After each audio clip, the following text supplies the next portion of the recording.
Okay, so I wanted to do a quick settings video for my Sony 85-inch X95K. I've had this for about 2 weeks now.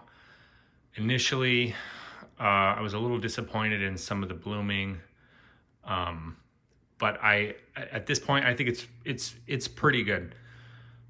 I did pay essentially half price for this. This is an open box model I got at Best Buy. It was brand new. It had less than an hour of usage on it. The panel's perfect.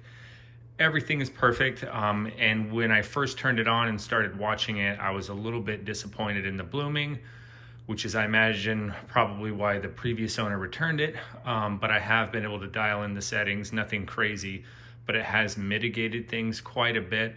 And although I do think for what Sony charged for this TV, they should have put more dimming zones in it. But that being said, I do think this is the first legitimate successor to the Z9D. Contrast is better than the Z9D. Color volume is better.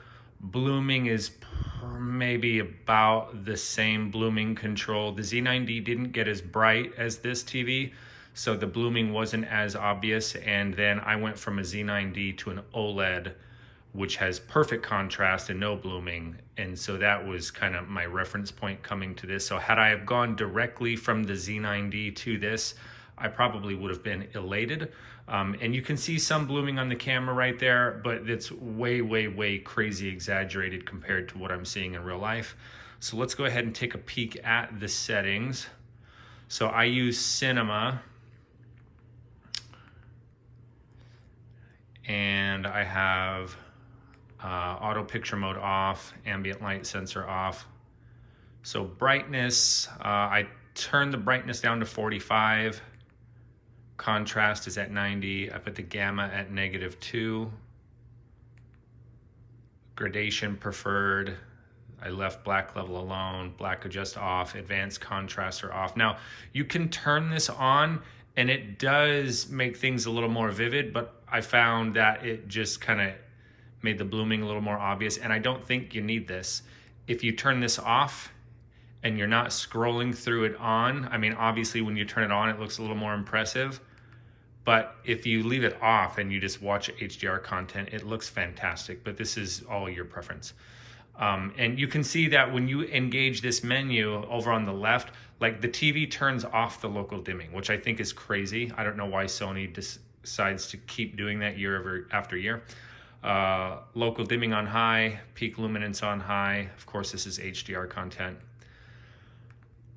My color is on warm. I generally have used Expert 1 in the past, but I found Expert 1, for whatever reason, kind of exacerbated the blooming. And blooming's not always there. I find the weird thing about this TV is blooming is mostly in like the earth tones. So for example, you have like a kind of light brownish background or like a light orangish background and there's a bright highlight on it, you tend to see blooming.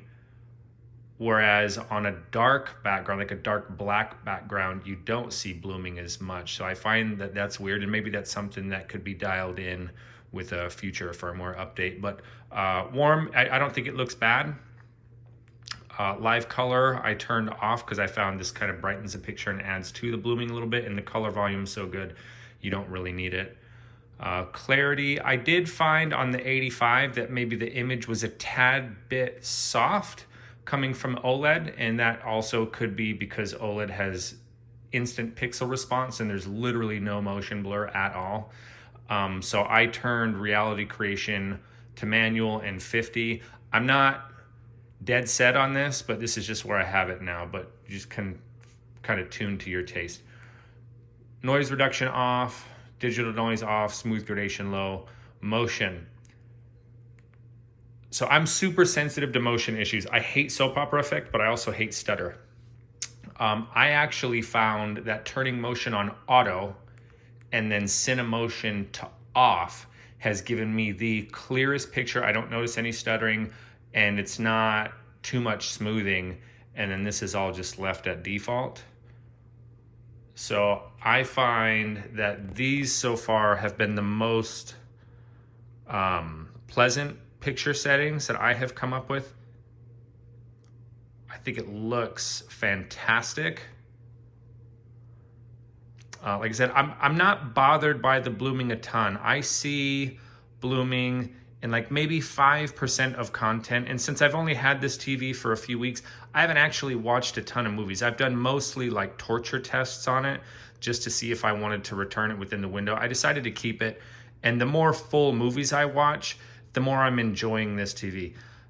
There is some minor blooming, which I think is to be expected, but Sony used like 800 dimming zones in this TV, and they were charging like over $5,000 for this when it came out. For that amount of money, you would expect 1,500 dimming zones, and if they would have doubled the dimming zones, let's just call it 1,500, I don't think there would be any perceivable blooming on this TV. And I know Sony, the kind of the defense is, well, Sony prefers to preserve shadow detail. Bullshit. You could mitigate the blooming while preserving shadow detail better than they're doing now. And it's not a lot of room for improvement, but they could have, it's like they put 90% effort in and charged 110% price. So I think they could have done better, but I also at the same time think it's more than acceptable, especially if you've never had an OLED. Then I think you're going to be more than thrilled with this TV. And I am. I think it looks stunning. It looks amazing. You can see a little bit of blooming there on the flames, but it's almost invisible here in my living room. But what you can see behind me there is I have some windows behind me. And I just want to take a moment and say that anyone who says that an OLED is not good for a bright room because of reflections is completely full of shit. This is one of the brightest TVs you can purchase today, and you can still see the reflections in my window behind me. So I had an OLED in here right before this TV, and the reflections were no worse on my OLED than they are on this TV. What I need to do is get better blinds for that window behind me, and that's it. Anyone who says that an OLED is too dim for a bright room has probably never actually owned an OLED. They're just repeating what they've read on forums where people are bashing OLEDs.